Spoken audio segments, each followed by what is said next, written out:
CMR shopping mall Dasara ధమాకా offers అద్భుతమైన offers తో పాటు అబ్బురుపరిచే స్పాట్ గిఫ్ట్స్.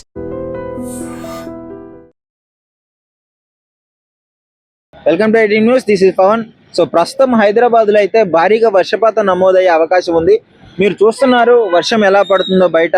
ఆ వాతావరణ శాఖ కూడా హెచ్చరించడం జరిగింది. గత కొద్ది రోజుల నుంచి ఈ రాబోయే వారం రోజుల్లో వాతావరణం మార్పులు వస్తాయి, విభత్సంగా వర్షం పడే అవకాశం ఉంది, భారీ వర్షపాతం నమోదయ్యే అవకాశం ఉందని చెప్పేసి ఆ వాతావరణ శాఖ తెలపడం జరిగింది. ముఖ్యంగా వాతావరణ శాఖ హెచ్చరికలు కూడా జారీ చేయడం జరిగింది. కరెంటు పోల్స్ వద్ద కావచ్చు, అదేవిధంగా డ్రైనేజీల వద్ద కావచ్చు.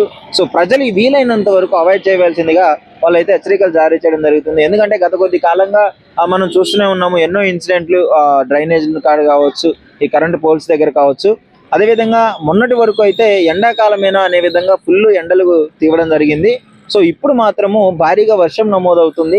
ట్రాఫిక్ జాములు ముఖ్యంగా నిన్న అయితే గచ్చిబౌలి, మణికొండ, హైటెక్ సిటీలో అయితే విభత్సంగా వర్షపాతం నమోదయ్యి అక్కడ రోడ్ల మీద నీరు నిలిచిపోయే పరిస్థితి అయితే నెలకొనింది.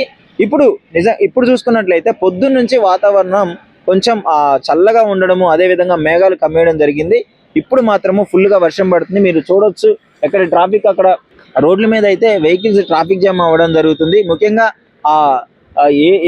ఎక్కడైతే ఉంటుందో సో అక్కడ ట్రాఫిక్ హెవీగా ఉండే ఏరియాలు, అదేవిధంగా మణికొండ, జూబ్లీ హిల్స్ ఈ ఏరియాలలో అయితే విభత్సంగా ట్రాఫిక్ జామ్ అయ్యే అవకాశం ఉంది. సో అక్కడ కూడా ఆ వెహికల్స్ అన్ని జామ్ అవ్వడము, ప్రజలు అప్రమత్తంగా ఉండాలని చెప్పేసి వాతావరణం తెలపడం జరుగుతుంది. సో ముఖ్యంగా ఇప్పుడు మీరు చూడవచ్చు పరిస్థితి ఎలా మారిందో. ఫుల్గా వర్షం పడుతుంది. సో ప్రతి ఒక్కరూ ఆ రెయిన్ కోట్లు అదేవిధంగా ఇవి ధరించి అయితే బయట తిరగడం జరుగుతుంది.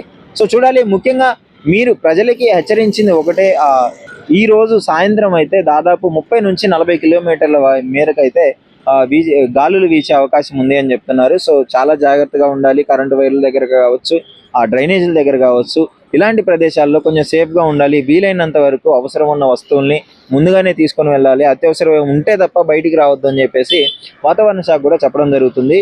ఇప్పుడు ప్రజెంట్ మనమైతే ఆ యూసఫ్గూడలో ఉన్నాము. సో ఇక్కడ కూడా చూడవచ్చు, ఇది మెయిన్ రోడ్డు మీదే ఇందాక నుంచి ఒక 10 నిమిషాల్లోనే వర్షపాతం ఈ విధంగా నమోదైంది.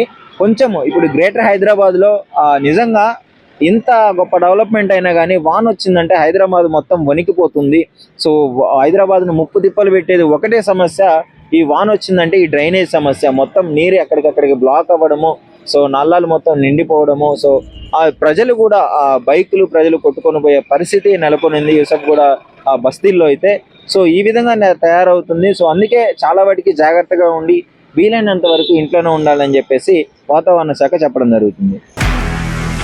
నిజంగా ప్రస్తుతం ఉన్నటువంటి సమాజం దేనికి ప్రయారిటీ ఇస్తుంది? ఆర్థిక సంబంధాల చుట్టూ మాత్రమే తిరుగుతుంది. మళ్ళీ ఎన్నికలంగానే చాలా విరక్తి కలుగుతుంది. మంచి అనిపిస్తుంది కదా, లేడీస్ కూడా ఛాలెంజింగ్ జాబ్స్ చేసినప్పుడు చాలా బాగుంటది. ట్రాఫిక్ అసిస్టెంట్స్ గా నియమించిన ట్రాన్స్జెండర్స్ అందరితో సాల్యూట్ చేయించుకుంటున్నారు. ఫుడ్ డెలివరీ ఇవ్వటానికి వెళ్ళినటువంటి డెలివరీ బాయ్ అనిల్ పై కళ్ళ ముందు